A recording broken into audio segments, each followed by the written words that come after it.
Кажи ми од новите студенти кои што доаѓаат на Финки, што би рекла дека зашто би рекла дека не се спремни, кое е најчестото недоразбирање, која е најважната работа која можеби треба да размислат пред пристапување? Сега јас не сакам да бидам контроверзна, ама мој впечаток е дека средното школа не ги подготвува нашите идни студенти доволно добро. Затоа и го правиме подкастот. Ние имаме, да кажеме, за информатички науки, за програмирање, еден основен концепт, ова само како пример го давам, на рекурзија, на рекурзивно размислување. Тоа би значило? Математичка индукција. Демек, како едно нешто следува од друго, базирано на некој еден основен случај и некоја си врска меѓу двата наредни. Така.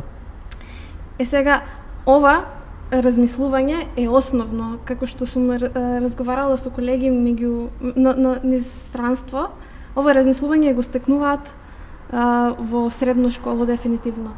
Значи, овие докази математички во средно што се прескокнуваат, сите овие се екстремно битни за информатика.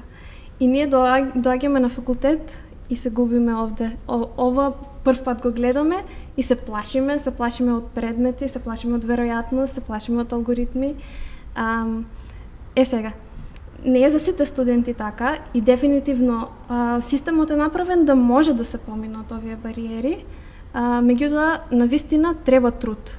Значи, едно погрешно размислување дека ќе биде толку лесно како што било во средно, затоа што во средно сум ги имал сите петки, па сега лесно ќе поминам на ова. Не е доволно да си паметен, не е доволно да си снаодлив, треба да седнеш и да го научиш материјалот и треба да размислиш. Треба да имаш со што да се снајдеш.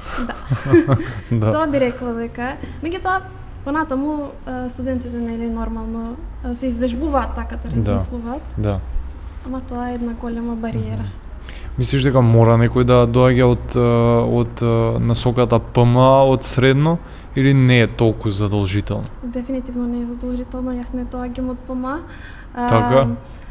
Меѓутоа мора да се има едно дисциплина, мора да се има, а друго едно прифаќање дека не знаеш и дека не си спремен, моментално не си спремен, а по еден месец интензивна работа ќе бидеш спремен да го совладаш ова. Меѓутоа ова работа мора да се внесе. Така. Да, не, обично не за сите би рекол, ама програмерството, компјутерските науки, информатичките науки некако се сваќаат како лесен излез од дома, лесен излез од финансиски проблеми. Тоа не е проблем, само што треба да има некој кој вистински ќе ја сака работата и ќе се внесе целосно во неа, зарем не? Понекогаш битни се овие, да кажеме, финансиски или бил како од дома, што и да е.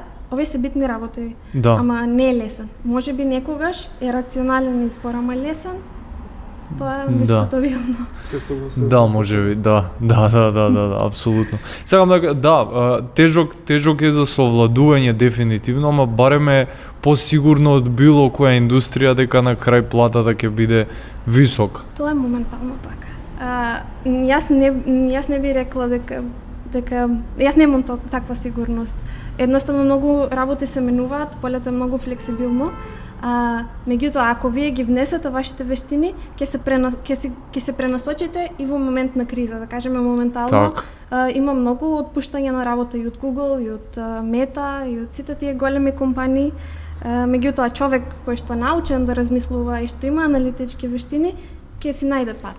Тука се практично тие фундаментални вештини што ги зборуваме, да. Кога ја познаваш работата целосно од почеток до крај.